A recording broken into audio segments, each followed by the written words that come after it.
बहुत बहुत स्वागत है आप सभी का स्पोर्ट्स तक में। इंडिया और साउथ अफ्रीका के बीच दूसरा टी20 खेला जाने वाला है और पहला टी20 नहीं हुआ बारिश की वजह से, लेकिन इस बीच कई सवाल हैं और सवाल है प्लेइंग 11 को लेकर। प्लेइंग 11 कैसी होगी भारत की? शुभमन गिल आए हैं तो ऋतुराज गायकवाड़ अब नहीं खेलेंगे। रविंद्र जडेजा वो जब 7 नंबर पर खेलेंगे तो भविष्य में रविंद्र जडेजा का क्या होगा टी20 टीम को लेकर, और वाइस कैप्टन बनाया गया है तो यहां से ये लाजमी है कि उन पर भरोसा जताया जा रहा है। दूसरी तरफ एक और यहां पर सवाल है कि नंबर 3 क्या होगा भारत का, और साथ ही टीम इंडिया का विकेट कीपर, क्योंकि श्रेयस अय्यर भी टीम में है। तो अब श्रेयस अय्यर खेलेंगे या ईशान किशन खेलेंगे? ऑस्ट्रेलिया के खिलाफ हमने देखा कि ईशान किशन को स्टार्टिंग के 3 मैच में जगह मिली, लेकिन जैसे ही श्रेयस अय्यर आए तो ईशान किशन बाहर हो गए और नीचे जितेश शर्मा आपको एज अ विकेट कीपर बल्लेबाज खेलते हुए दिखाई दे। तो यहां पर बहुत सारी चीजें हैं प्लेइंग 11 को लेकर, और साथ ही यहां पर हम देखना चाहेंगे कि इंडिया का जो टी20 क्रिकेट का फ्यूचर है, यानी कि प्लानिंग वो किस तरफ जा रही है। और दूसरी चीज इसमें यह है कि जितेश शर्मा, उन्होंने भी जितना मौका पाया उसमें अपने आप को बताया कि नीचे आकर वो तेज तर्रार बल्लेबाजी कर सकते हैं। इंडिया जो फिनिशर ढूंढ रही है नीचे, उसमें वो रोल में फिट बैठते हैं। हालांकि जितेश को ज्यादा मैच मिले नहीं है। अब आप ये कहेंगे कि जितेश को भी देखा जा सकता है कि वो कैसा करते हैं इस सीरीज में, फिर आप कहेंगे कि ईशान को भी मौके मिलने चाहिए। तो इस बीच पूर्व भारतीय क्रिकेटर इरफान पठान ने सीधा सीधा कहा है कि उन्हें लगता है कि वर्ल्ड कप टीम में जितेश शर्मा ईशान किशन से पहले फिट हो सकते हैं। तो आखिर क्यों कहा है उन्होंने, ये पहले आपको दिखाते हैं। तो जो उनका बयान है वो आप देखिए। उन्होंने लिखा है कि I will play Jitesh hands down. I have maintain from earlier that if you have to play Ishan, whether it is or ODI or T20, you have to play him at the top and there is a traffic jam at the top। यानी कि जितेश शर्मा पर वो दाव लगा रहे हैं, कह रहे हैं कि जब वो ODI या T20 की बात करते हैं तो वो देखते हैं कि जो ईशान किशन है उनको टॉप ऑर्डर में ही खिलाना चाहिए, क्योंकि वहां टॉप ऑर्डर में वो फिट बैठते हैं। लेकिन टॉप ऑर्डर में बहुत सारे बल्लेबाज हैं जो अभी लिस्ट में है। इसके बाद वो कहते हैं कि when you bat in the middle order you will get spin in front of you and there Kishan might have difficulties at times. यानी कि मिडिल ऑर्डर में जब ईशान किशन को आप देखते हैं तो वहां पर स्पिन खेलनी पड़ेगी और ईशान किशन को स्पिन खेलने में थोड़ी सी परेशानी होती है। फिर कहते हैं कि Jitesh Sharma is a slightly creative player, he is a Surya Kumar Yadav mould type player. यानी कि जितेश शर्मा थोड़े से स्लाइटली क्रिएटिव, जैसे कि सूर्य कुमार यादव हैं, कुछ उनके अलग शॉट हैं, इस तरीके से वो खेलते हैं कि उनको पता है कहां से बाउंड्रीज निकालनी है, खेलने का आइडिया है। तो ये कहते हैं ईशान शर्मा, माफ कीजिएगा इरफान पठान, कि आप उस तरीके के शॉट्स की वजह से जितेश शर्मा को यहां पर आप आगे रख सकते हैं जो ईशान किशन है उनकी जगह। तो ये आपको बयान दिखाया। अब एक बार ना बात कर लेते हैं यहां पर ईशान किशन के परफॉर्मेंस की, जो टी20 क्रिकेट में उनकी परफॉर्मेंस रही है, क्योंकि बड़ी एक बहस होती है कि ईशान किशन को मौके नहीं मिलते हैं। ईशान किशन तो बहुत अच्छा खेल लेते हैं लेकिन उनके ऊपर टीम इंडिया ट्रस्ट नहीं करती, और कुछ हद तक सही भी है। लेकिन फिर जब आप आंकड़े देखेंगे तो कहेंगे कि थोड़ी दिक्कत भी है यहां पर। तो उस हिसाब से क्या है कि आंकड़े देख लेते हैं और फिर आगे बात करेंगे। तो 2021 में ईशान किशन टी20 में खेलने आए थे जब इंटरनेशनल क्रिकेट में, तो 113 रन ही बनाए उन्होंने 5 मैचों में, 28.25 का औसत और स्ट्राइक रेट 134.52 का। उस समय जब ईशान किशन आए थे तो यही था कि एक ऐसा बल्लेबाज आया है जो आते ही मारना शुरू करेगा, यानी कि हम पावर प्ले के 6 ओवर का बड़ा अच्छा यूटिलाइज कर सकते हैं।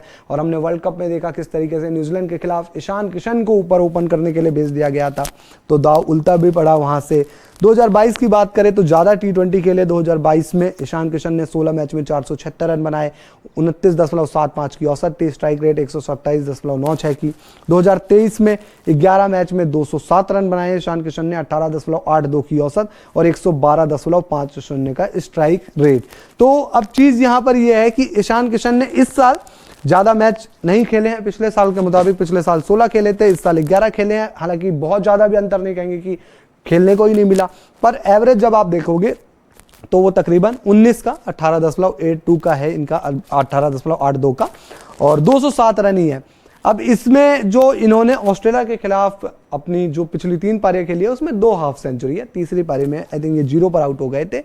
लेकिन अगर हम बात करते हैं अब ईशान किशन के बैटिंग पोजीशन की, मतलब किस नंबर पर आकर वो कैसा परफॉर्म करते हैं, क्योंकि अभी ईशान किशन में नंबर 3 पर टीम इंडिया को पोटेंशियल दिख रहा है जिस तरीके से उन्हें खिलाया गया ऑस्ट्रेलिया के खिलाफ। अब बात यह है कि 3 नंबर पर उन्हें पारियां कितनी मिली और क्या उन्हें कॉन्टिन्यूस 3 नंबर पर ट्राई किया जाएगा, क्योंकि जब श्रेयस अय्यर टीम में आते हैं तो ईशान किशन बाहर चले जाते हैं, श्रेयस अय्यर नंबर 3 पर खेलते हैं। तो एक बार देखते हैं कि ईशान किशन का परफॉर्मेंस अभी तक कैसा रहा है नंबर वाइज। ओपनिंग 27 मैचों में की है, 27 पारियां उन्होंने मिली है, खेली है, 662 रन बनाए हैं, 24.52 की औसत, स्ट्राइक रेट 122.37 का और 450 लगाई है। और 3 नंबर पर 4 पारियां खेली, 114 रन बनाए हैं, एवरेज 28.50 का, स्ट्राइक रेट 134.12 का और 250 लगाई है। इसके अलावा नंबर 6 पर 1 पारी के लिए 20 रन बनाए हैं उन्होंने और आउट नहीं हुए हैं, तो इस हिसाब से एवरेज नहीं निकला यहाँ पर और स्ट्राइक रेट 142.86 का। अब नंबर 3 की बात करें तो ईशान किशन को यहाँ पर 4 पारियां मिली है, 114 रन आप देख सकते हैं, तकरीबन 28.5 का औसत है, तो ज़्यादा पारियां मिली नहीं कि नंबर 3 पर उस हिसाब से जज किया जाए। और 250 लगा चुके हैं, तो कहोगे कि अगर 4 पारियों में 250 लगा चुके हैं ईशान किशन तो अच्छा ही है, एटलीस्ट आप उनको और आगे ट्राई कीजिए। लेकिन बात अगर जितेश शर्मा की करें तो वो नीचे खेल सकते हैं, नंबर 5 नंबर 6 पर आपको दिखाई दे सकते हैं। और अभी तक जितेश शर्मा ने 5 मैचेस खेले हैं इंडिया के लिए, T20 इंटरनेशनल में 64 रन बनाए हैं, 21.33 की औसत है, स्ट्राइक रेट 164.10 का और 35 बेस्ट।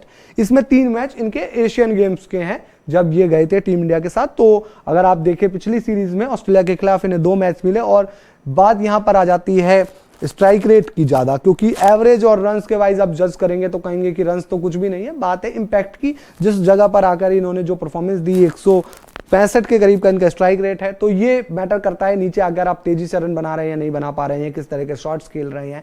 लेकिन अब यहाँ पे टीम इंडिया की प्लेइंग 11 को लेकर बात करें और इरफान पठान के इस बयान को लेकर बात करें तो इरफान पठान कहते हैं कि वो जितेश शर्मा को आगे पिक करेंगे, लेकिन फिर ईशान किशन पर टीम इंडिया ट्रस्ट दिखा रही है। और ईशान किशन शायद आपको 4 या 3 से तो नीचे नहीं खेलने चाहिए इस टीम में, और आगे कुछ पता नहीं कहाँ खिलाया जाए। लेकिन एज ऑफ नाउ जो उनका गेम है या फिर जो इरफान पठान कह रहे हैं या फिर जो भी चीज़ें हैं यहाँ पर गेम को लेकर ईशान किशन के, वो नंबर 3 से नीचे तो उस तरीके से सुटेबल दिखाई नहीं देती है। तो अब देखेंगे इस सीरीज में ईशान किशन को कहाँ पर खिलाया जाता है। और आप लोगों को क्या लगता है कि ईशान किशन को नंबर 3 पर खिलाना चाहिए या नहीं खिलाना चाहिए, या आपको लगता है कि नहीं श्रेयस अय्यर को ही नंबर 3 पर खिला दो, ईशान किशन को आप रहने दो और नीचे जितेश शर्मा फिट है। जितेश शर्मा अगर फिर नीचे फिट है तो आपको उन्हें T20 वर्ल्ड कप के लिहाज से फिर कंफर्म देखना पड़ेगा। ऐसा ना हो कि जितेश शर्मा भी खेल रहे हैं और कल को पता चला कि T20 वर्ल्ड कप में आपको मिडिल ऑर्डर में नीचे ईशान किशन दिखाई दे रहे हैं, तो ये सारी चीज़ भी नहीं है। तो आप लोगों को क्या लगता है कि ईशान किशन को मौका मिलना चाहिए प्लेइंग 11 में, और मिलना चाहिए तो कहाँ बैटिंग करें? और साथ ही आप श्रेयस अय्यर जितेश शर्मा को लेकर भी अपनी राय दीजिए, कॉमेंट बॉक्स में जरूर बताइए। वीडियो पसंद आया हो लाइक कीजिए, शेयर कीजिए, स्पोर्ट्स तक को सब्सक्राइब कीजिए, नोटिफिकेशन की घंटी जरूर दबाइए। वीडियो अगर आप हमारे फेसबुक पेज पर देख रहे हैं तो हमारे फेसबुक पेज को भी लाइक और फॉलो जरूर कर लीजिए।